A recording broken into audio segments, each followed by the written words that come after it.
روند رو به رشد اعدام‌ها در عربستان سعودی از جمله اعدام دست جمعی 37 شهروند عربستانی که عمدتاً از فعالان جنبش مردمی در منطقه شرقیه و مدینه منوره بودند، بار دیگر نشان داد خاندان آل سعود با پشتگرمی کاخ سفید همچنان رکورددار نقض حقوق بشر در جهان هستند.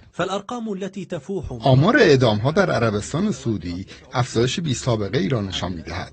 در سال 2016 47 فعال عربستانی اعدام شدند.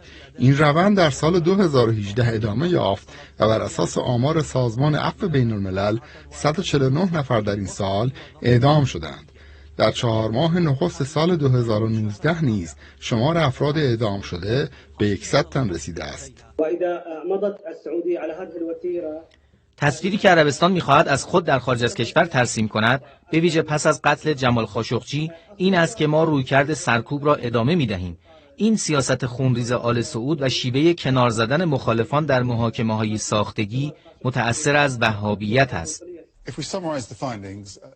4 نکته در این اعدام‌ها در عربستان قابل تأمله. متهمان مدعی شدند که اعترافاتشون اجباری بوده.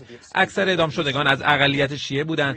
3 نفر از اعدام شدگان در زمان ارتکاب جرم مورد ادعا به سن قانونی نرسیده بودند. جسد 1 نفر از اعدام شدگان هم به صلیب کشیده شده و به نمایش درآمده.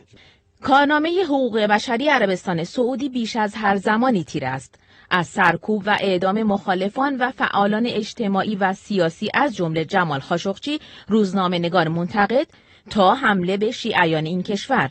از کشتار مردم بی‌دفاع یمن به عنوان بدترین فاجعه بشریت در جهان معاصر تا حمایت از گروه‌های تروریستی. تصویر جوان 17 ساله سعودی که ابتدا شکنجه و سپس اعدام شد رو با هم می‌بینیم.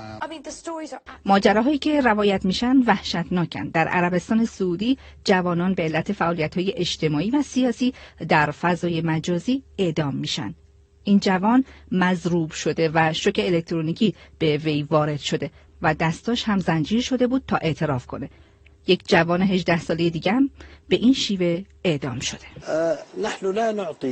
ما ارزش زیادی برای انتقادها از نظام قضایی عربستان و مجازات اعدام قائل نیستیم.